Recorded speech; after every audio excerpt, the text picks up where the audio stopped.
आज दुनिया में जो सबसे बड़ी जंग चल रही है वो सिर्फ जमीन की नहीं बल्कि घमंड की है। आखिर यहूदी अपने आप को इतना महान क्यों समझते हैं? वो खुद को चोजन पीपल यानी गॉड के चुने हुए खास लोग क्यों कहते हैं? आखिर क्या वजह है कि वो फिलिस्तीन की उस जमीन के लिए मासूम बच्चों का कत्ल कर रहे हैं और मुसलमानों के सबसे बड़े दुश्मन बने हुए हैं?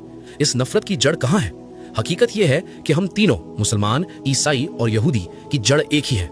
हम सब एक ही बाप हजरत इब्राहिम अलैहिस्सलाम की औलादे हैं। और एक बात जो हर मुसलमान को पता होनी चाहिए कि हम मुसलमान इत्तेफाक नहीं बल्कि हम हजरत इब्राहिम अलैहिस्सलाम की मांगी हुई उस दुआ का नतीजा है जो उन्होंने 4000 साल पहले मांगी थी।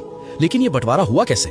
आइए इतिहास के पन्ने पलटते हैं। कहानी शुरू होती है हजरत इब्राहिम अलैहिस्सलाम के घर से, जो उस वक्त फिलिस्तीन की हरी भरी वादियों में रहते थे। उनकी पहली बीवी थी सारा अलैहिस्सलाम। बहुत साल गुजर गए लेकिन उनके यहाँ औलाद नहीं हुई। तब बीबी सारा की रजामंदी से हजरत इब्राहिम ने दूसरी शादी की बीबी हाजरा अलैहिस्सलाम से, और फिर 86 साल की उम्र में अल्लाह ने उन्हें पहला बेटा दिया जिनका नाम रखा गया इस्माइल अलैहिस्सलाम। गौर कीजिए, हजरत इस्माइल अलैहिस्सलाम बड़े बेटे थे। इसके 14 साल बाद अल्लाह ने मौजज़े के तौर पर पहली बीवी सारा अलैहिस्सलाम से दूसरे बेटे दिए जिनका नाम था इसहाक अलैहिस्सलाम। यहीं से दुनिया दो हिस्सों में बढ़ गई। हजरत इस्माइल अलैहिस्सलाम अभी दूध पीते बच्चे ही थे कि अल्लाह का एक सख्त हुक्म आ गया।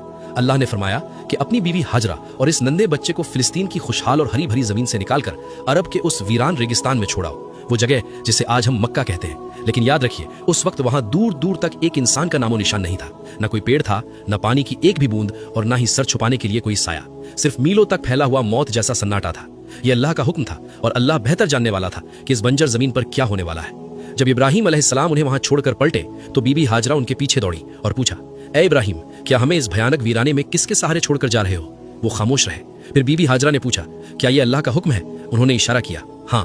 तब उस अजीम खातून ने कहा, अगर ये अल्लाह का हुक्म है तो वो हमें कभी जाया यानी बर्बाद नहीं करेगा। इब्राहिम अलैहिस्सलाम चले गए। पानी खत्म हो गया।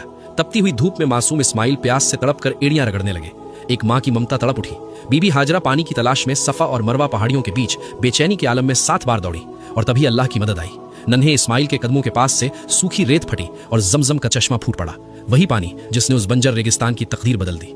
आसमान में परिंदे उड़ने लगे और उन्हें देखकर बनु जुरहुम नाम का एक कबीला वहां आया और इजाजत लेकर वहीं बस गया।